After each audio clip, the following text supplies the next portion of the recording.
Are you tired of your valuable ideas and suggestions getting lost in the shuffle? Well, that is why I'm introducing Direct Suggest, the revolutionary digital suggestion box that puts your voice front and center. With Direct Suggest, you have the power to make a difference in your organization. Direct Suggest provides value to organizations in various industries worldwide, including notable brands like Comcast, TD Bank, and Nokia. And here's the best part. Direct Suggest only costs 50 cents per employee per month, making it an affordable solution for businesses of all sizes. Plus, they have an incredibly high ROI and savings potential with an average 33 times return on investment. The implementation process is also a breeze. Once committed, setting up Direct Suggest from start to finish can be completed in as quickly as a week or less. Don't let your ideas or your team's ideas go unnoticed. Visit directsuggest.com today and start by making a difference with Direct Suggest. Use the promo code HUMANHR for your extended 60-day free trial. Again, visit directsuggest.com to learn more, and remember to use promo code HUMANHR for an extended free trial. Direct Suggest, where your voice matters. Welcome to the Bringing the Human Back to Human Resources podcast. I'm Tracy Chernoff, and I've spent my entire professional career in HR. Each week, we'll explore the delicate balance between people and business with the aim to reconnect the two and create meaningful outcomes. Listen in as I share my own experiences, challenge the status quo, and chat with guests from various industries about our mission to bring the human back to human resources. Hi, everyone. Welcome back to the podcast. Thank you so much for being here for another week. I am very excited about today's topic because it dives us back into employee well-being, and we're going to talk with no better expert than a medical doctor, Dr. Richard Safir. But just a quick housekeeping note before I even jump into Dr. Safir's bio, I just want to let you know that I am recording from my parents' house in New Jersey, and I am dog sitting. So if you all of a sudden are watching the video and you see a dog pop up or you hear a bark, I apologize in advance, but he is very cute. His name is Peanut, so feel free to become a fan. But anyway, let's dive into Dr. Safir's bio.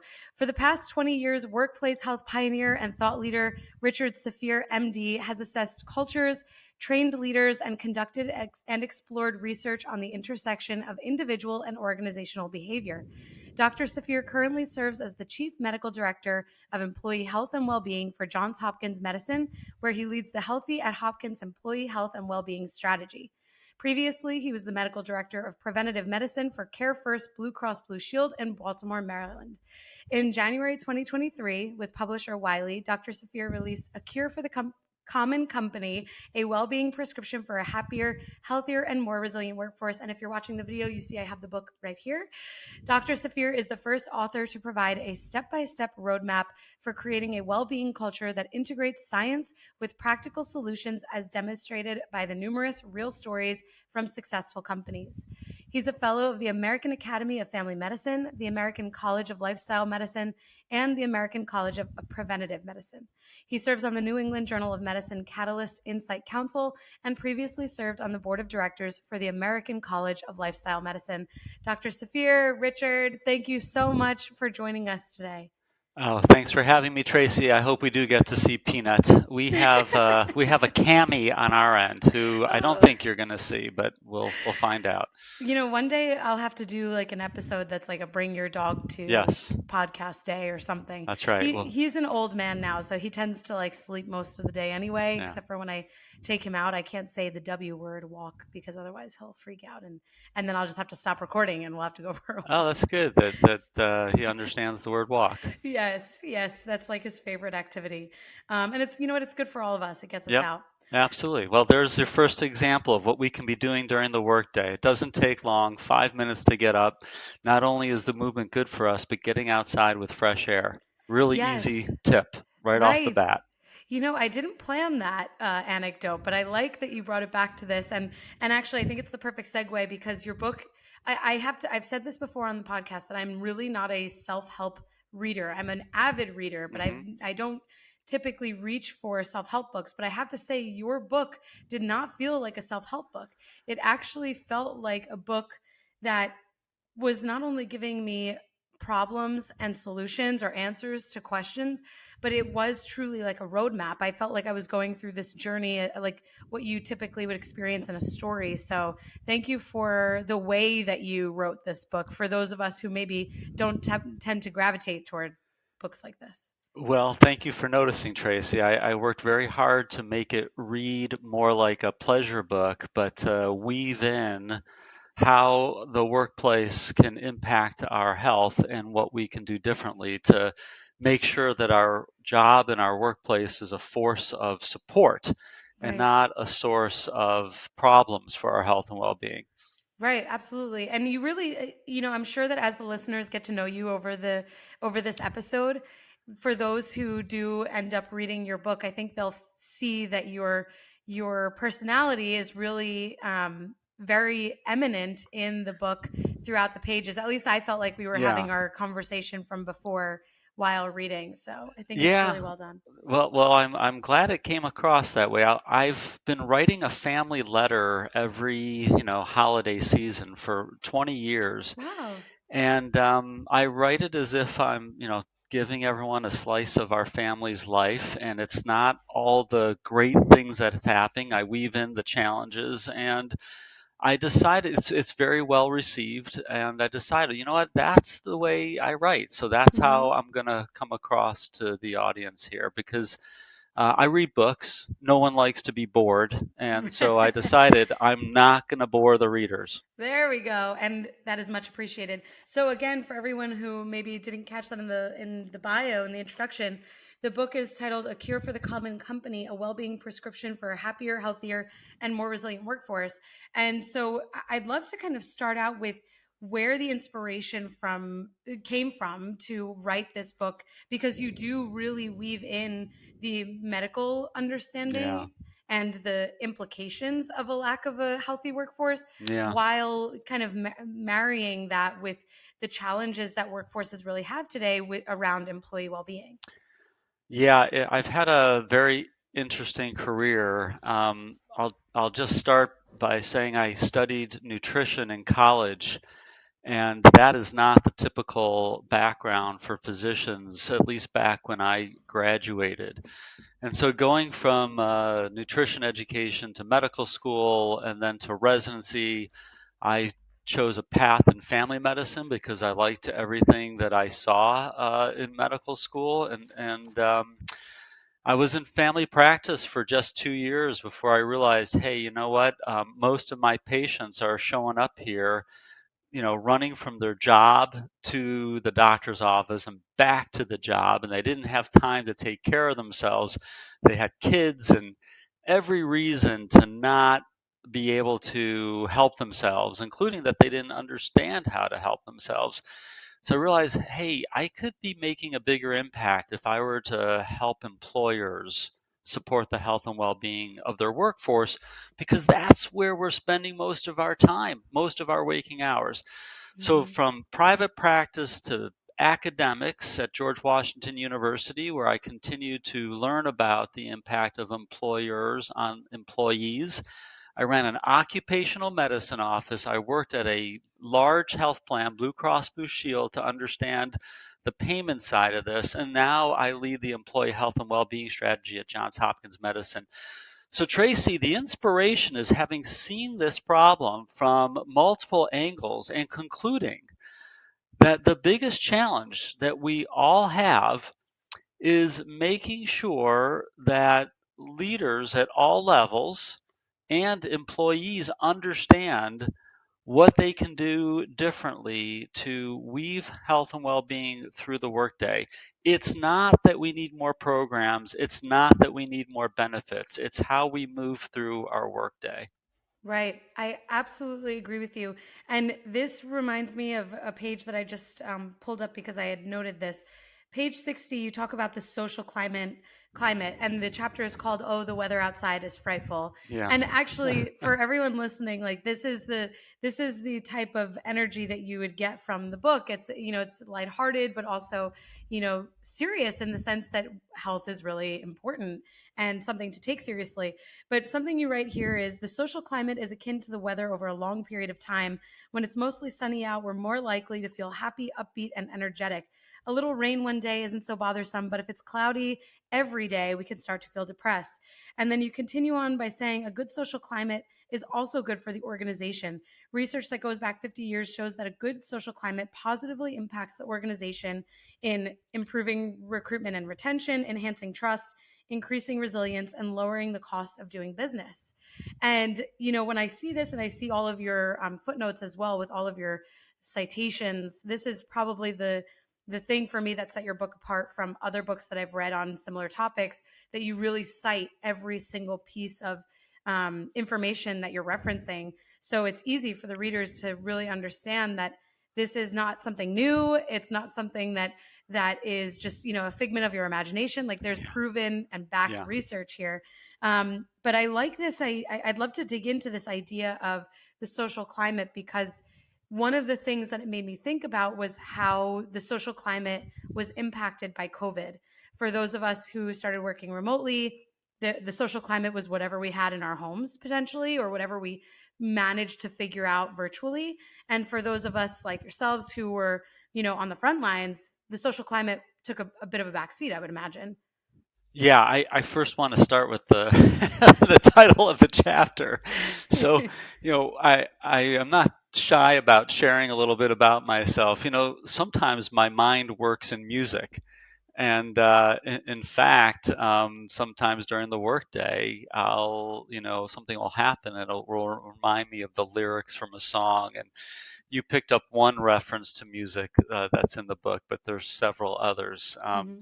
I do try to kind of make it fun. And the second piece, before we get to the actual social climate conversation, is about the citations.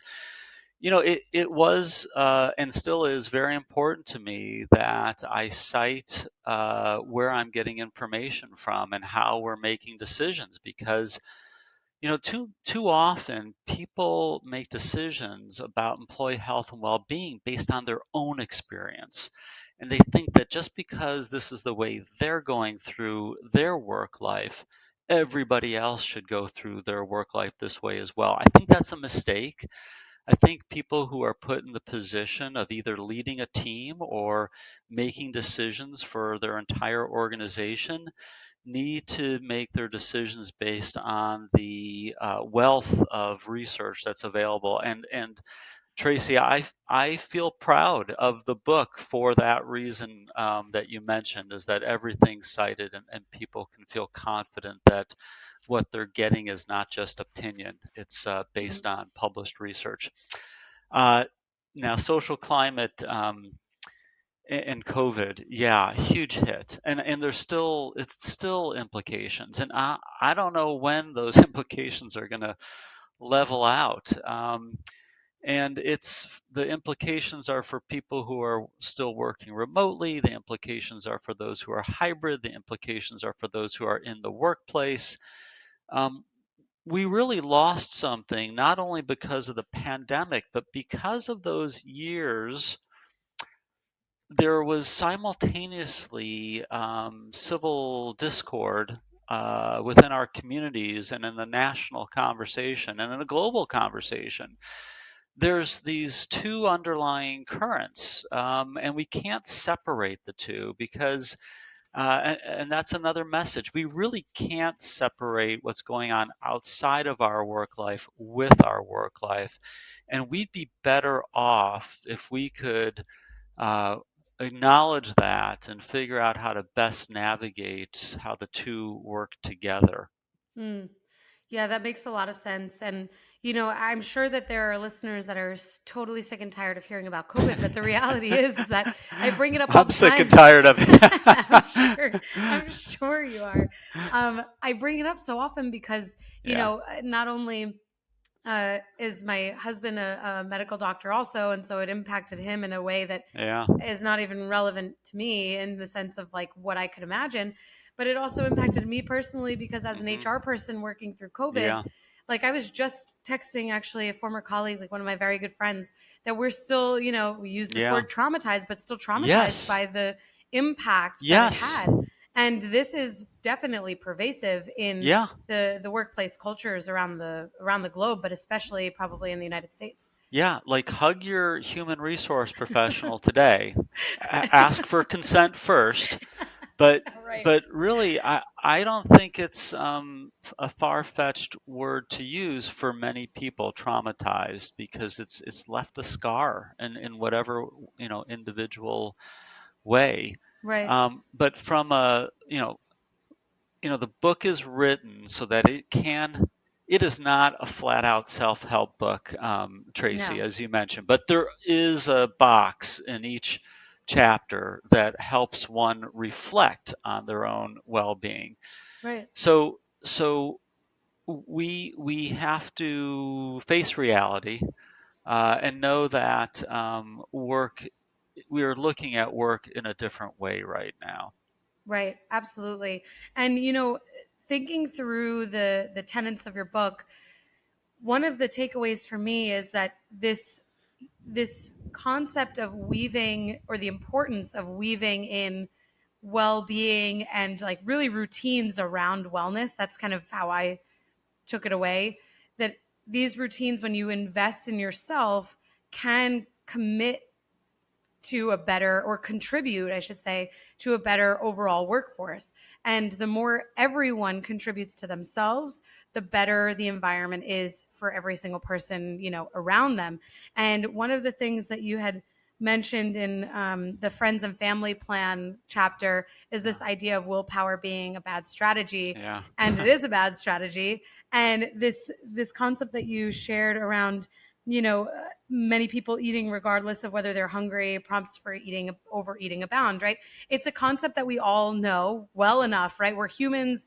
Many of us stress eat or stress under eat, and we have, you know, just a relationship with the world around us that can become evident in our lifestyle, in our routines. Some people don't go to the doctor for 10 years because they say they don't have time, right? All of these things are not Yeah. lost on us. But one of the things that I kind of walked away with after reading this chapter was this idea of instilling a set of principles for yourself.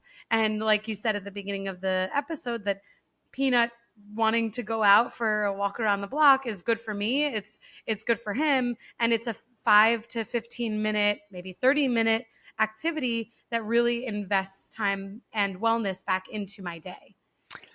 Yeah, food is a topic for most of us. I mean, with Mm-hmm. 1/3 of the workforce being overweight and 1/3 being obese, 2/3 of people are probably trying to watch what they're eating at any time, and Right. most of us are just doing it ourselves. And that chapter, the friends and family plan, that is about peer support, and that is about not, giving yourself permission to work with your colleagues, your coworkers, to address the healthy habits that you're trying to achieve, or getting rid of the unhealthy habits that you're trying to lose. And the data bears out that we are much more likely to achieve that healthy lifestyle and achieve positive emotions if we work with our colleagues, our coworkers, and our family. And there are strategies in the chapter for how to do that. I don't believe that I mentioned pets in that chapter, but I do mention pets in the book. You do. You do indeed. And I thought about all the dogs that have kept me active over the years, Yeah. growing up, and things like that. But thinking about these 6 building blocks that you reference, throughout the book, that ultimately lend to shaping the culture, like a well-being culture Uh-huh. within an organization, it brings me back to something that you said at the beginning of this recording, that you don't always have to have all of these programs and bend over backwards to create new events and new things. It makes me wonder, like, is there something that you would recommend today as like the most important tool or strategy that a company can leverage to instill well-being within their culture to ultimately drive forward this type of positive takeaway for the employees. Absolutely. The most important thing, I'm convinced, is to get managers at all levels involved. Knowing their role in supporting the health and well-being of those they lead. Now, Tracy, you asked me earlier about the inspiration for writing the book. And the inspiration after 25 years in this space is this is the missing key. And so the book was written for a human resource audience as well as leaders at all levels. And this this sounds a little bit self-serving, but the one thing that leaders who are listening to this podcast can do is read the book themselves, become convinced, and then ask other leaders on their team to do so. Tracy, I created a book discussion guide. It's basically questions for each chapter because, as it will become apparent in chapter one, I acknowledge that each organization is different and the concepts throughout the book are applicable to every organization, and it would be easier and you'll get better outcomes if leaders read this book together and then have a discussion about how to address the challenges they face. That's Yeah. the most important thing that a listener today could do. It's a really great point because, again, this is where we're seeing this interwoven reality between wellness and the workplace. That you're coming from a medical background and I have an HR background. And immediately I'm thinking about how when you get the buy in and the appreciation from leaders in an organization, it's really the best way to affect a top down response Yeah. to whatever Yeah. initiative it is that you're looking to roll out. Yeah, I want to make sure our audience knows I report to the Chief Human Resource Officer at Johns Oh, Hopkins Medicine. Yes. Now, wow. I stopped seeing patients 2 years ago, but prior to stopping my patient care, I was only seeing patients a half a day a week for like 10 years. And I will also just share that.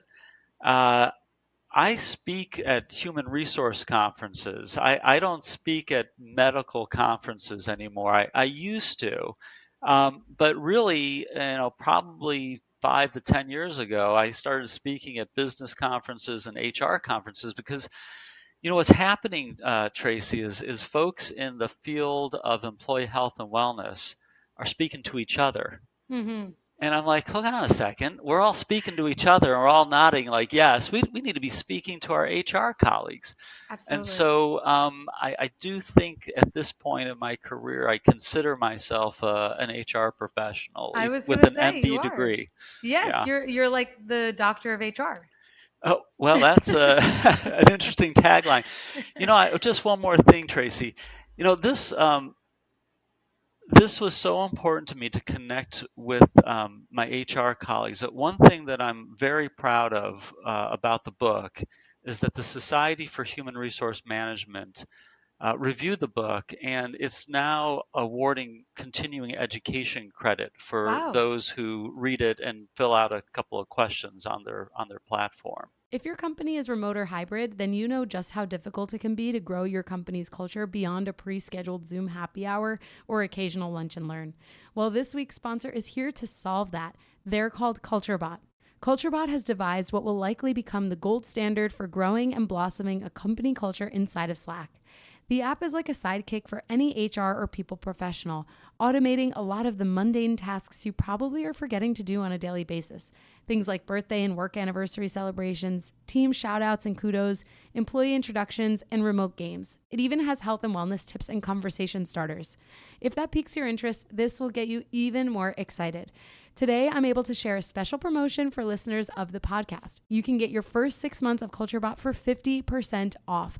Plus, if your team is under 25 employees, CultureBot is free forever.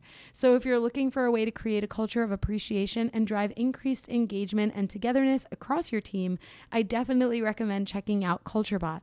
Go to getculturebot.com/humanhr. That's getculturebot.com/humanhr to get the offer. Plus, I've added the link in the show notes so you can just click right there. Now, let's get back to the podcast. Oh, that's really, really great information to share, actually, because so many listeners are enrolled in the the SHRM certification programs or looking to receive certification credits. So that's actually a huge incentive for everyone to pick up the book and read it. And actually, again, the listeners at this point, they've been around the block with me for a while now. They know I'm not going to endorse a book if I don't really believe that it provides solutions and a deeper understanding of the challenges that we all experience in the workforce. And the book really does a fabulous job of solutioning these things. And when I think about my own role, not only in HR but specifically being an employee engagement for the company that I work for, it's hard. Like I remember reading the one anecdote about when it was a Hopkins highlight when Healthy at Hopkins started, and that it kind of started the same way all of our programs start: lunch and learns, walking lunches, different things to connect everyone and also take some time out of the day.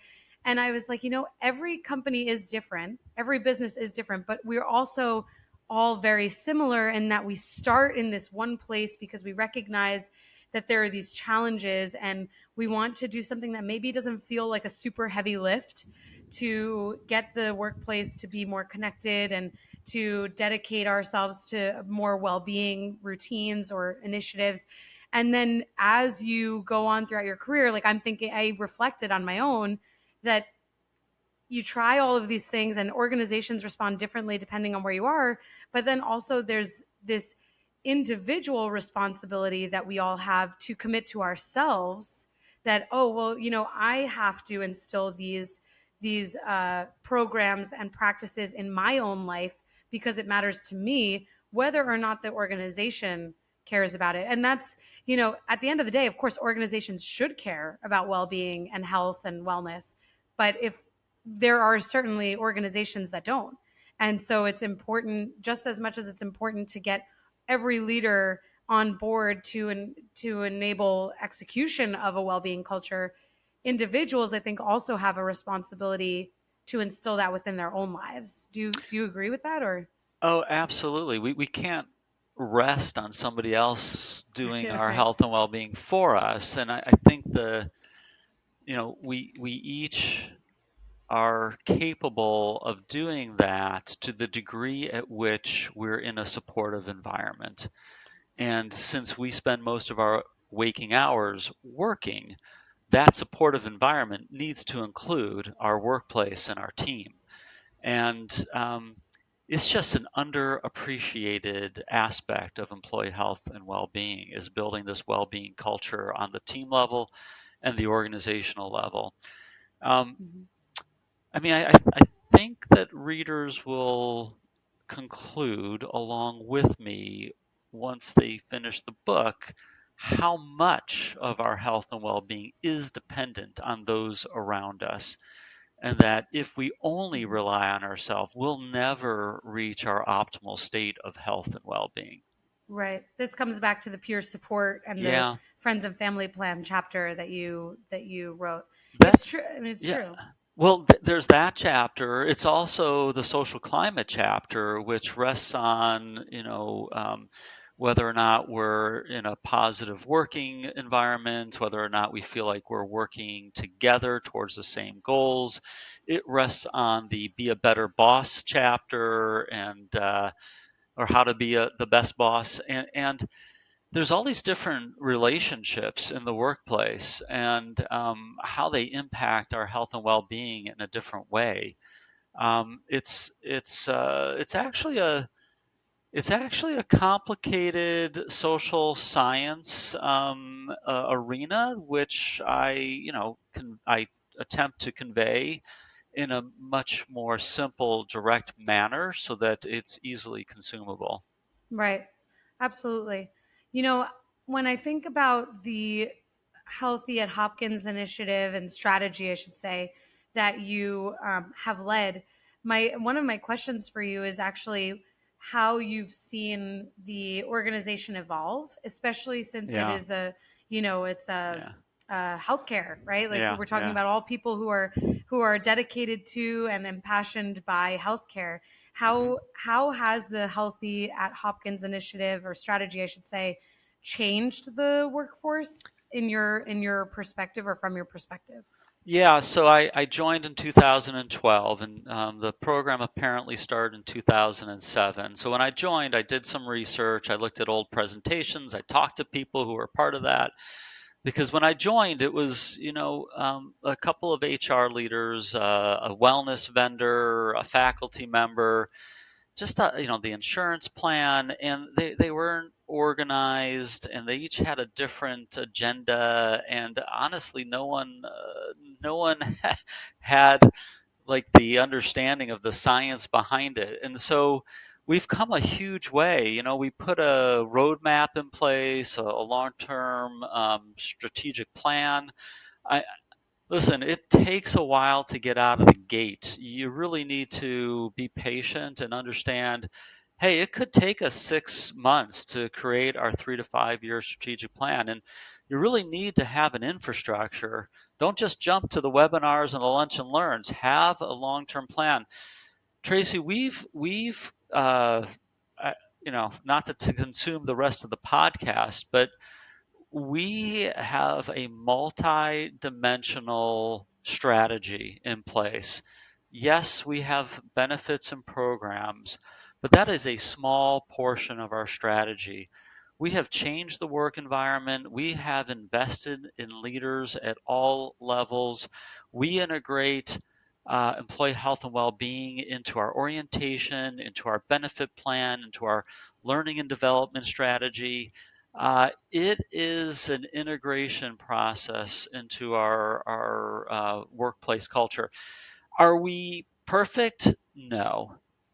Every day brings new changes for Johns Hopkins Medicine and for most organizations. Anytime there's a new employee or a new manager, and in our case with 40,000 employees, that's every day, there is an opportunity to reinforce what we're doing or do better.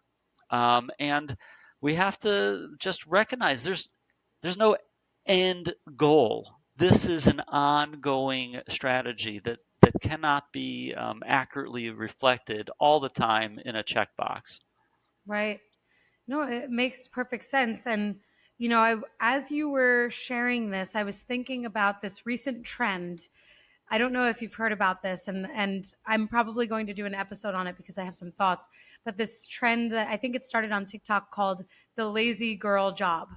And it's something that I just read about today. And I was like really taken aback and offended, honestly, by the name of the trend, lazy girl job. So I'm like, what is this implying? Essentially, the trend is about how Gen Z is saying, I'm prioritizing work life balance and I'm not going to go after the job that doesn't enable that for me. And it might feel like that's a lazy attitude, or you're doing less, you're working less, or working less hard, quote unquote. And so this sense of laziness might it might prevail in the attitude, because compared to Gen X, millennials, and boomers, whatever other generation ahead of Gen Z, that this is like a change in the culture and a change in mindset and attitude. My perspective is that lazy is like a terrible word to attribute, especially preceding girl. But it's an interesting trend because at the core of it, it's basically saying a lot of what we've talked about today, that employees, and we see this a lot with Gen Z now, especially because I think they are changing the tide of the country in many ways in workplaces, that work life balance is no longer a benefit, but rather a requirement from employees. And so, how do we navigate this? How do workplaces navigate this? But it's, I don't know, I guess it's a trend because on TikTok everything goes viral. And the person that coined this term was saying, I'm stepping back and I'm going to do the job that I want to do. And I'm prioritizing my life over everything else, and that's that.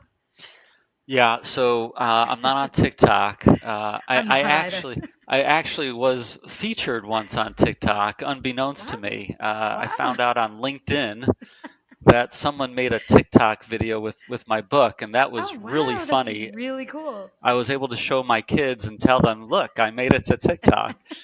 Um, I am grateful to the younger generation for making work-life balance a priority because so many people in my generation want it, but that's not the norm in my Right. generation. So norms are the expected behaviors of a group of people.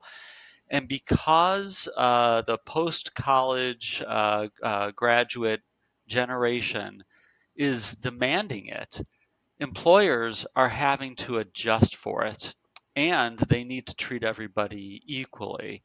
And work life balance plays a huge role in our health and well being. Now, in regards to the lazy thing, I my understanding is that people are just trying to get their name out there on TikTok, so they'll do what Mm-hmm. they need to do to coin a phrase. Mm-hmm. When I think of someone working 8.5 hours a day, half hour lunch break, that's a third of our day. It's half of our waking hours. That's a full time job. I wouldn't consider that lazy myself. Unfortunately, either they are using that for marketing purposes or they're feeling some type of pressure from the cultural norm in their community.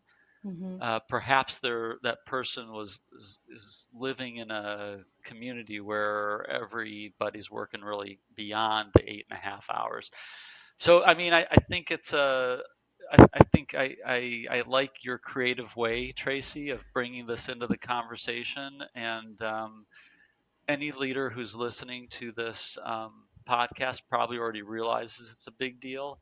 I think they'll find some help in the social climate chapter Mm-hmm. for ideas on how to bring work life balance into a win win situation for the employees and the employer.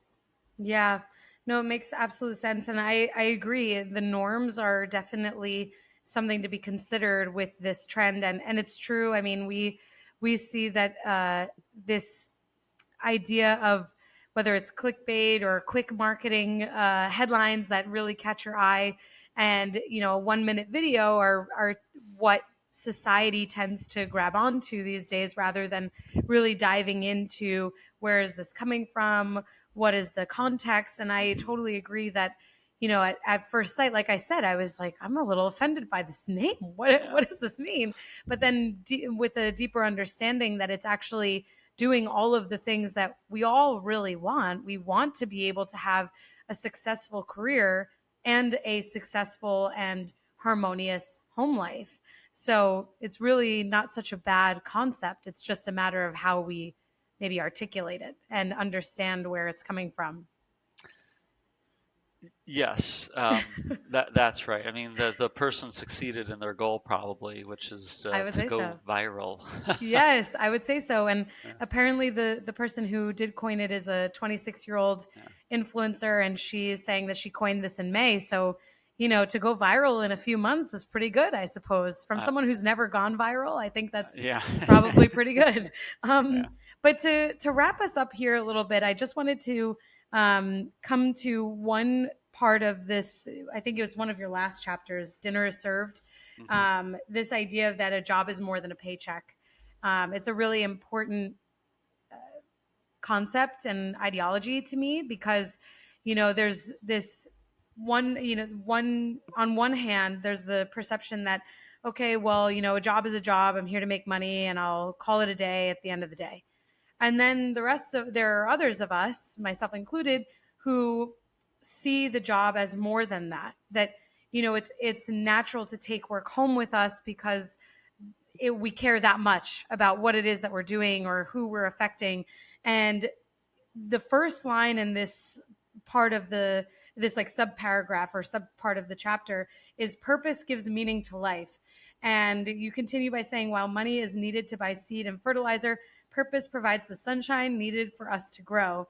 And you reference a study at UC San Diego where it found that people who felt that they had meaning in their lives were more likely to feel physically and mentally healthy, while those who were searching for meaning were less likely to feel that way.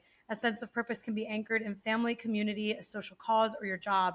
And I really appreciated this because I find that a lot of the things that I read often say, well, separate yourself a little bit, don't care too much, at least for those of us that are not impacting people's lives in the Yeah. sense of, you know, for Yeah. example, being in healthcare.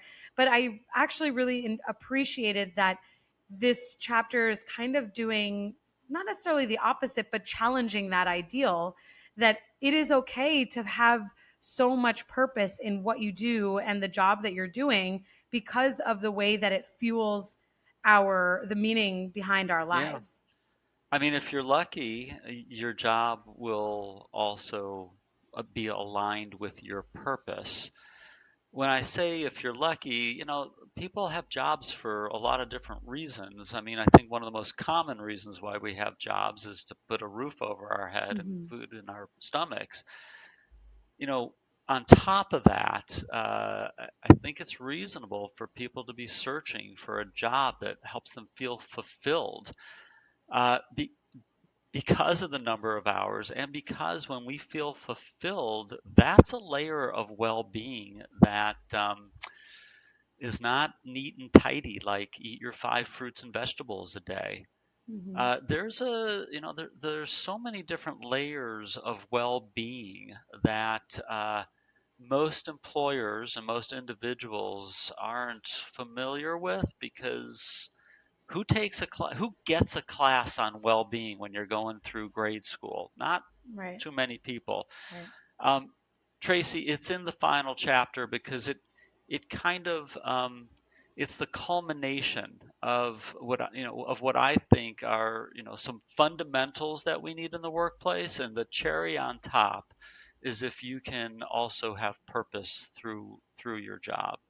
Absolutely. That is the cherry on top. And what an amazing feeling it is to have that purpose and that feeling of purpose when you are doing the Yeah. work that you're doing. And I hope that, the listeners who are in HR or want to break into HR feel that they are, scratching that itch, so to speak, and getting the feeling that what they're doing is purposeful and that it does lend to, what they want out of their lives, because the work that we do in HR does require that. It requires some amount, actually a lot of passion and purpose and looking at the bigger picture.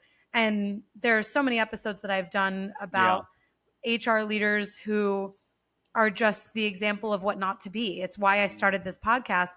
And those are really the people who don't have this feeling of purpose, I think, because Mm. it's, they're doing it for the job, and HR is not the career to go into if you just want a job. There's too much at stake.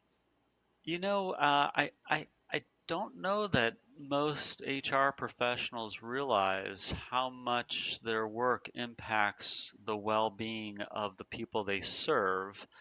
They may look at their wellness team as the ones who are doing that, but when we touch the employee experience, that's part of their well-being. If a manager is able to navigate some of the policies easily versus having a more difficult time, that influences their well-being. So your listeners, every one of them plays a role in that. To me, that's an important job. You're Yeah. impacting somebody else's health and well-being. Absolutely. I think this is a perfect place for us to say thank you to you for not only your book.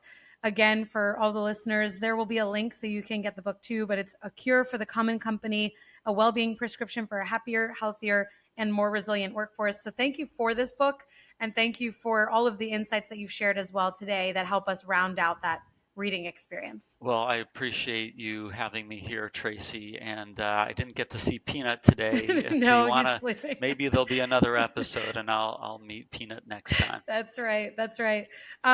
Well, Dr. Safir, thank you so much again. Where can everyone connect with you, Oh. and what's the best place for them to buy the book? Again, it will be linked. Sure, thank you. Well, richardsafir.com, all one word, would give you more information about how to create a well-being culture on your team. And wherever you buy your books, Cure for the Common Company is available. It's also available on Kindle, and the audio version is also available for those of you who like to listen to your books. There you go. Perfect. There's an option for everyone. Yes. Thank you so much again. We'll have to have you back on as our resident doctor of HR, but also our professional in all things health and wellness and expert in health and wellness. Thank you, Tracy. Hey, just before you go, don't forget to subscribe to the show so that you are the first to hear when an episode drops each week. And maybe leave a 5-star review and a comment about how much you loved this episode. Plus, if you have someone in mind who would really enjoy this episode, make sure you share it with them. Thank you so much for tuning in, and I'll see you next week.